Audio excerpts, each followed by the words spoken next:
Hello everyone, it's Imran here. Welcome back to another reaction video. I'm going to react to the newest video by the Odds Ones Out that was uploaded, nearly 2 days ago. Excuse me. And this one is called Animation Before Computers. Like I said, this was the newest one that was uploaded around about 2 days ago. And it's actually, at the time of recording this, 25 on trending. The Odds Ones Out. Very, very, very popular he is, I can see. The last video by the Odds Ones Out I reacted to, I do believe, was the comment section video. If you want to see me react that out, I'll have that up in the top right corner of your screen. Always love a good Odd Ones Out video, like the animation in his videos. And we're going to learn about how you had to animate, how animation was possible before computers became a thing. To me, if I was describing two ways to make animation without computers, it's either stop motion or 2D anime, or 2D hand-drawn animation. That's literally the two ways I would describe animation before computers. But are there any other ways of animation before computers I don't know about? Let's find out, shall we? Links of video I'm reacting to in the description down below as always. So without further ado, let's just go ahead and get straight into this. When you're watching any animated piece of media, I think it's easy to forget that you're watching drawings move. Excuse My me? Little Pony. What kind of Harry Potter dark magic is this? Since when did drawings move? I drew a picture of a dog once, but it hasn't moved at all, not even to play fetch. Well, what you're really watching isn't actually moving. Like that sudden audio, like that sudden audio cut in, if I can get to it right there, with him just throwing the ball at the paper dog. Not even to play fetch. Well, look, listen. Well, what you're really watching isn't actually moving. What you're really watching is a series of individual frames played at a rapid speed on a liquid crystal display screen that emit photons into your eyeball receptors that get processed by your brain into what it perceives as movement. It was all a trickery, you see. A ruse that you fell for hook, line, and sinker. Now, a lot of you probably already know about the concept of... A lot of you probably... A ruse that you fell for hook, line, and sinker. Now, a lot of you probably already know about the concept of the frame rate, but what I want you to understand is that in cartoons, every head turn, every blink, everything that happens had to be meticulously drawn by a person who studied anatomy and knows about physics and movement, knowing full well that their drawing was only going to be seen for a fraction of a second. And you weren't even watching, you were on your phone. Today, I would like to turn back the sands of time and talk about some of the ways animators were able to achieve the illusion of life without the help of modern technology. I hope by watching you can better understand and appreciate the medium of animation as much as I do, because the amount of dedication and hard work that goes into just making drawings move is unreal. And if you're like me and already know a bit about animation, particularly, I remember on one of my Shaun the Sheep DVDs that I own, I was watching a feature in the in the extra section of you get in UK DVDs of basically behind the scenes at Aardman Animations of how they made the series. Whenever it was with stop motion, like it takes a lot. It takes a lot. I mean, like I said, Aardman Animations, behind the company behind Wallace and Gromit and Shaun the Sheep. Frame in stop motion is very, very important. It is. It takes countless takes to get an animation in stop motion correctly, particularly with Aardman. Same thing with 2D animation, because you have to literally draw the storyboard and the characters, and then use something to make them move. So that's why why stop motion and 2D animation are a perfect example of animation before computers. But let's carry on and look. Got a little cameo from Bart Simpson right there, albeit Bart's a bit drawn terribly. And look, there's Steamboat Willie as well, which goes into the public domain in 2 weeks' time. Animation history and find this kind of stuff fascinating, don't worry, I didn't have a lot of friends growing up either. Now, we know that animation is just copious amounts of drawings being shown in rapid succession. But how the f*** are we going to get people to look at copious amounts of drawings in rapid succession without a computer? Well, believe it or not, there's actually quite a few things we can do without even having to use a camera. One method we can try is by drawing out all of our frames on a stack of paper. I know that's the time-consuming part, but after we're done doing that, we'll hang up all our drawings side by side on a very long wall. Then we'll ride a bike next to the wall and continuously have our head turned facing the wall, and if we pedal fast enough, we'll zip by the drawings so fast that it'll look like they're moving. Hey, look! It's a horse! Okay, you're probably thinking, that's not how animation is made. And you're right. This method of animation is totally... Did you see that? Hey, look! It's a horse! Okay, you're probably thinking... he got the bike stuck. That's not how animation is made. In his body. And you're right. This method of animation is totally impractical. But not impossible. This type of human transportational animation has been done before in subway tunnels, with the results looking pretty legit. I mean, this minion looks like he's totally moving. I might as well be in the cinema. And for those of the gamer variety, YouTuber Pale of Pears was able to achieve this method of animation flawlessly in Minecraft.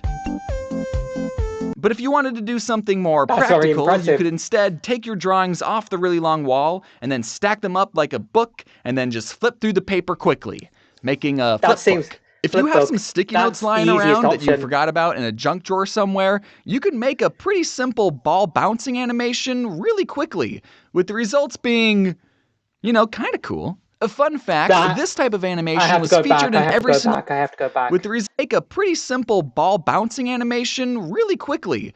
With the result... That 100% is very cool right there. Just look at the yellow paper. Being, you know, kind of cool. Really A fun looks like fact, this type of animation was featured in every single copy of the Animorphs books, which I never read. I would just flip through the pages and watch the children in the corner transform into elephants and starfish and this weird blue alien centaur thing. And what the heck was going on in these books, man? Okay, this next method of showing people drawings and rap. Do you want to know what I liked about that right there? Was the audio and the movement of the arms right there. What the heck was going on in these books, man? Okay, this next method of showing people drawings in rapid succession is going to be a little bit crazy. I don't want to freak you out, but it's basically on the same level as rocket science, okay? We're going to have to jump up a whole dimension for this one. What you're going to do is sculpt out a three-dimensional figure of whatever you want to animate. Took a part of himself Let's animate, I don't know, this guy jumping. And it just grows back. First, I'm going to sculpt my guy just standing there, just being a dude. Okay. This will be frame 1. Now, okay, I know some of you are probably thinking, oh, I see where this is going. You're going to take a picture of the sculpture, then change its pose slightly, take a picture of that, and then slightly change the pose over and over while continuously starting and stopping the camera, making it seem like our subject has some sort of motion. No, actually, we're not going to be doing any of that.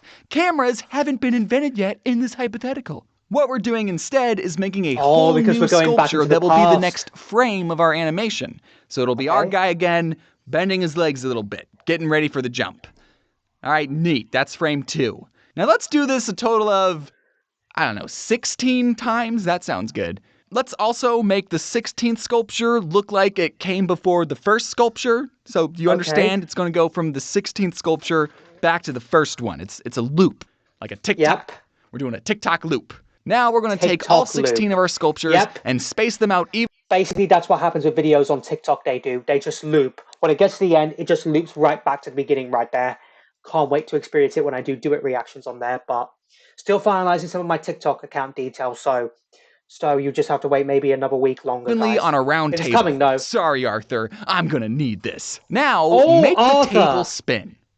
That's on you to figure out how to do. I don't know. Maybe get the bike guy from the first example to pedal or something. I doubt any of you are actually following along, but if you are, put all your sculptures on a spinning table right now. And make it quick, all right? I'm not going to wait for you. And now, for the final step, turn your lights on and off really quickly.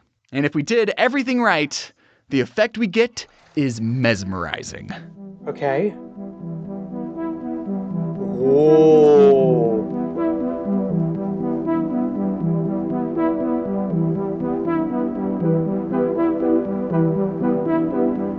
What's happening is that the light shines at the first sculpture, looks so and then we turn the lights off. Cool. Then, as the table spins, the light will turn back on when the second sculpture is in the same position as the first. So we turn the lights on when the sculptures are in the same spot, and we turn them off when they're not. And what we end up seeing is all of our figures standing in a circle performing the animation, and we don't even register that the whole thing is spinning. And congratulations, you all know what a zoetrope is now. Which, I know, is a pretty fun word that you can whip out at parties like, yeah, I know a unique word that starts with the letter Z that isn't xylophone. Another fun thing about the zoetrope was that a 3D rendering of one was featured in the Season 2 opening of Mob Psycho 100. So that's what that spinning thing in the intro was. It was a zoetrope. Zoetrope. Okay, let's talk about one more way we can show people drawings in quick succession without a camera, and it's the easiest method by far. So, all we need is this glitchy, abstract drawing like this. Huh, pretty cool and random, right? Okay. Except it's not. It's not random at all. I lied. Every line here. When James gives you that face, you know he's serious. That's all I'm saying right there. When James gives you his serious face, you know he's serious. Is placed very deliberately. Let me show you something. If we take this floppy, transparent sheet full of vertical bars and cover up most of the drawing, hey, look at that. The outline we end up seeing looks like one of them kitty cats. Now, if we slide the transparent sheet over and reveal different parts of the drawing, it looks like a kitty cat but in a different position. And if we keep sliding the sheet over, revealing different parts of the drawing, look at him go! This is called a barrier grid animation, and with the right base drawing, you can make all sorts of animations that don't hurt to look at all. And also, I just want to point out that a barrier grid animation was also featured in the Season 2 opening of Mob Psycho 100. Wow. Hey, do you guys want to watch anime later? So all these different methods of showing people drawings in quick succession, I don't know if there's a word for it, but I'm calling it physical animation. Like animation you can hold and touch with your fingers, you know? All those warrior cat animation memes, that's digital animation, right? This is physical. It's the real deal. But there's one form of physical animation that we haven't talked about yet that's unarguably the most popular and the most important form of physical animation to have ever existed. What is it? Earth. Excuse me. Okay, now we're going to use cameras, okay? He said Earth while he let out a burp right there. Sometimes so he did a bit of burp talking. I'll admit it, I do a little bit of burp talking sometimes as well. So I'm just admitting it. I'm just admitting it to you guys. On Earth. Excuse me. Okay, now we're going to use cameras. Okay, they finally figured it out. With the invention of film, showing people multiple images in quick succession had never been easier. Now we can take something from real life, burn an image of that into a film strip, process it, and then shine a light through it again to get a recreation of the image. And if we roll this whole strip of film over this strobe light, we get moving pictures. That's why they're called movies, because they move. What the fuck? A lot of times, film was used to capture the movements of real people, but it was also used in the same way to capture the movements of people of the animated variety. Let's take a look at an old cartoon. The 1968 animated Batman series. The first time Batman has ever appeared in the animation form. You know, the really, really old Batman cartoon that had onomatopoeias appear on the screen during fight scenes? Boom! Pow! Ka-chow! Except they didn't. They didn't. Ka-chow! Lightning McQueen's favorite catchphrase right there. Didn't know it was used in a comic in a comic cartoon right there. Except they didn't. They didn't do that in the cartoon. Visually showing the verbiage of impacts was exclusively an Adam West thing. In the cartoon, you gotta see those impacts. Hey, can I ask you a thought-provoking question? What? What the f*** am I looking at? I know it's Batman high-kicking a goon, but how is it moving? This frame was captured on film, so there had to be a physical camera to capture it, right? So where is this drawing? It's not on a computer. Computers in the 60s looked like this. So where is this? So every animated movie and animated TV show and animated anime before the year 2000-ish used what's called cell animation. This frame of Batman was hand-painted That's right, painted with special paint onto a transparent celluloid sheet, or cell. And then this transparent sheet was laid on top of a hand-painted background, and then this goon that got kicked, well, he had to be painted on his own cell sheet too, and then this image of sandwiched art was captured onto a film thing, a strip. Then the Batman cell would come off and be replaced by a whole new hand-painted cell of Batman, and then that frame would be captured, and then the whole process would repeat again and again until the shot was done. This one shot that lasted a little over a second used 14 different hand-painted drawings of Batman, and the goon had 6, just for a second. Now, because having to hand paint 20 different images for 1 second is insane, there are some things we can do to cut corners without having to sacrifice too much quality. Like in this shot, Robin takes 5 frames to turn his head, but his body doesn't move, so we can paint his body once on its own cell, and now we only need to paint 5 different heads. And since we already have all the frames painted, we can just use the same frames in reverse to make his head turn the other way. And you don't need to pay a background artist to paint a background if you just use blue. A big part of cell animation was being able to animate pieces of a character independently of each other. That's actually why so many old cartoon characters had accessories around their necks, so the animators could separate the characters' heads from their bodies, making it easier to animate.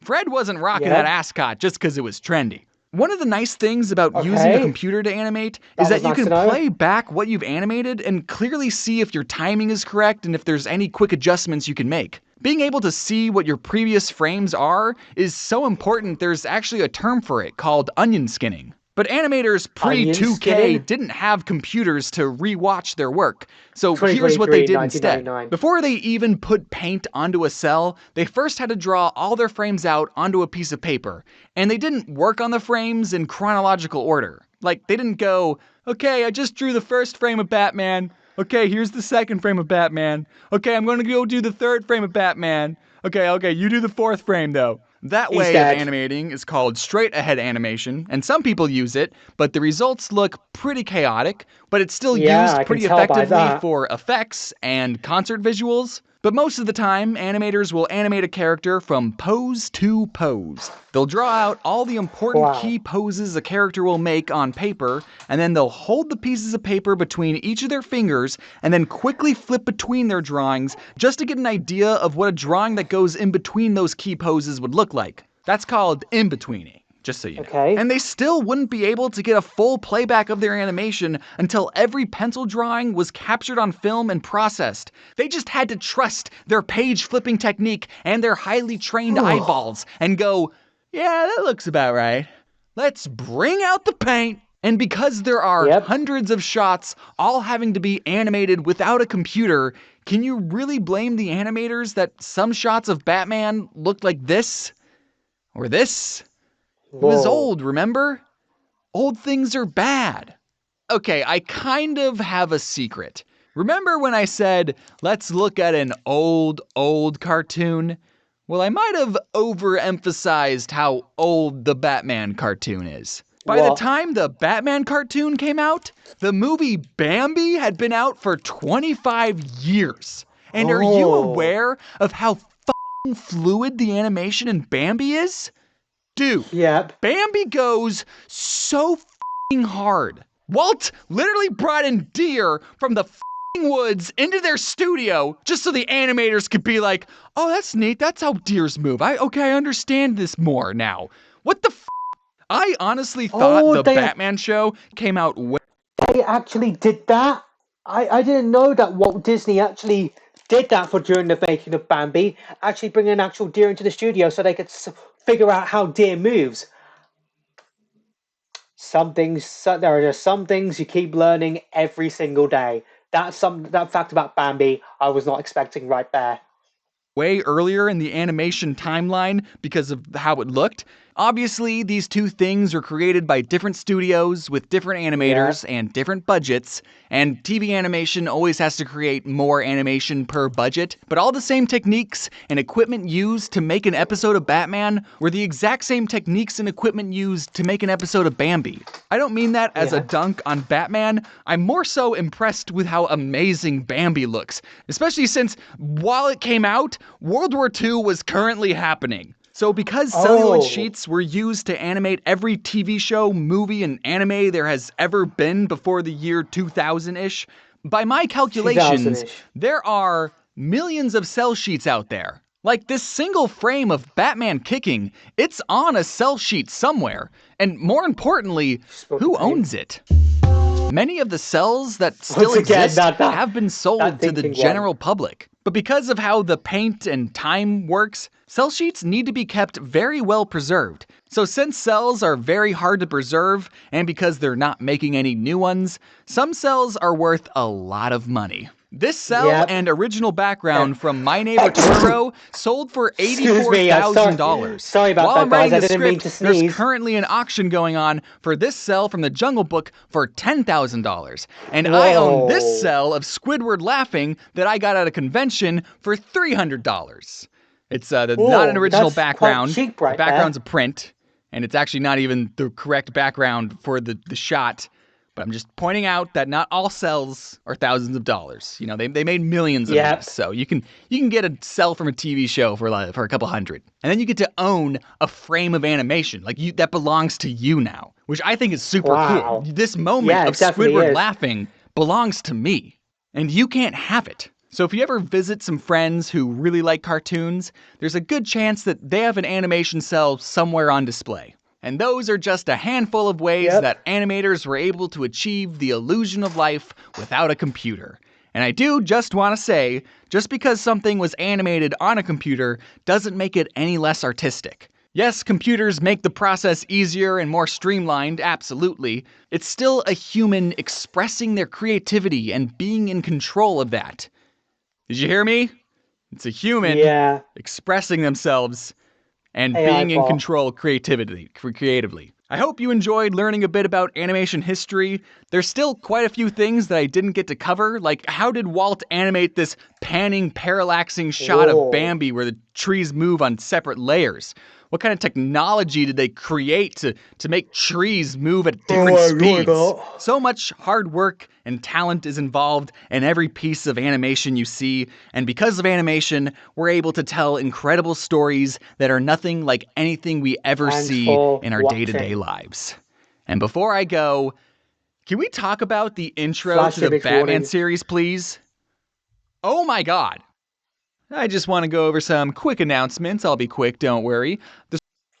I had to cover my eyes right there. He did give a warning, but oh my God, it was flashing on my white wall right here, and my cupboard as well. But wow, it goes beyond 2D animation and stop motion for actual animation before computers. I mean, some of the techniques are just so cool. I mean, physical animation. That paint animation right there, I never knew there was so many other ways you could do animation with. There's so many other ways you could do animation without computers. I mean, obviously 2D animation, hand-drawn 2D animation. Obviously, I know a lot of things are done on computers nowadays, but doing it physical animation physically without a computer allows you to express your creativity and how good you are when it comes to creating cartoons without computers. I mean, like I said, I will always prefer stop motion and 2D animation because it's made by actual humans expressing their creative work. I mean, Almond just released their new Chicken Run film that has been anticipated for quite some time. We're getting a new Wallace and Gromit film next year as well. Can't wait for that. It's just a shame that stop motion and 2D animation have kind of been shuffled, particularly in the mid to late 2000s, were shuffled out in favor of CGI. You can do amazing things with CGI and 3D animation, but with stop motion and 2D animation are made by people that actually care about shows and want to express creativity. Like I said, you can do amazing things with CGI on a computer, but some of these animation without computers really is cool. Not that I will become an animator though, no way, but I probably will use computers and stuff to help me with any sort of animation. But animation for computers definitely is interesting. It is interesting. It is really allows to express creativity, and it's definitely truly amazing. But yeah, that was actually quite a really good video. I definitely enjoyed looking at animation without computers. It did. What is your favorite animation without a computer method? Let me know in the comments down below. Would love to hear your thoughts on that. But if you want to check out my previous Odd Ones Out reactions, then I'll have a playlist up in the top right corner of your screen right now. So I hope you enjoyed this video. If you did, hit that like button for me. Let me know in the comments down below what you thought this Odd One Out video I reacted to. Also, let me know in the comments down below what other videos you want me to react to next. Follow me on Instagram. My links will be in the description down below. Share this video, subscribe if you're new here, ring that bell to get notified when I upload new videos or when I post in the community tab, and I'll see you all in the next one. Bye!